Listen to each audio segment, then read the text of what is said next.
అనగనగా ఒక ఊరిలో ఒక చిన్న బాబు రవి అని ఉండేవాడు. ఒకరోజు రవి తన తాతని ఇలా అడిగాడు. తాతయ్య, మనం సంక్రాంతి పండగ ఎందుకు జరుపుకుంటాం?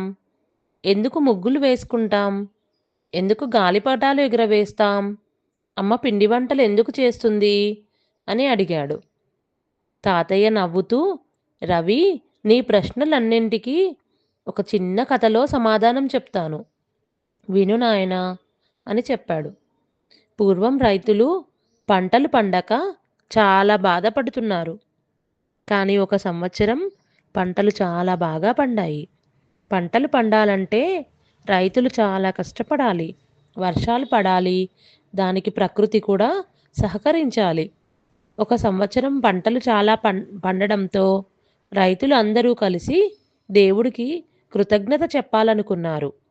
దేవుడికి, ప్రకృతికి, పశువులకి ధన్యవాదాలు తెలియచేసే పండుగనే సంక్రాంతి పండుగగా జరుపుకున్నారు.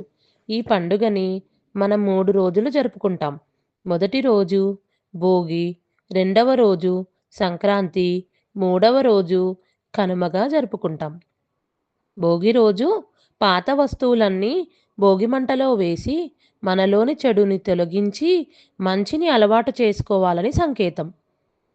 సంక్రాంతి రోజు ఇల్లు శుభ్రం చేసుకొని ముగ్గులు వేసి దేవుడికి పూజ చేసి పండిన పంటతో నైవేద్యం చేసి పెడతారు. దానికి సంతోషంగా పిల్లలు గాలిపటాలు ఎగరవేస్తారు. మూడవ రోజు కనుమ. కనుమ రోజు పశువులను శుభ్రం చేసి అందంగా అలంకరించి ధన్యవాదాలు చెప్పుకుంటారు.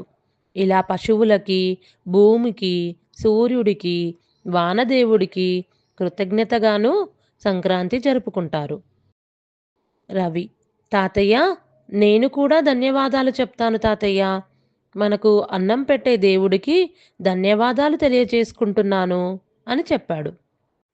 మనలో ఉన్న బాధని, చెడుని భోగి మంటల్లో తగలపెట్టి సంక్రాంతి పండగకి ఆహ్వానం పలుకుదాము. కిడ్స్ స్కూల్ బ్యాగ్ తరపున మీకు, మీ కుటుంబ సభ్యులకి సంక్రాంతి శుభాకాంక్షలు.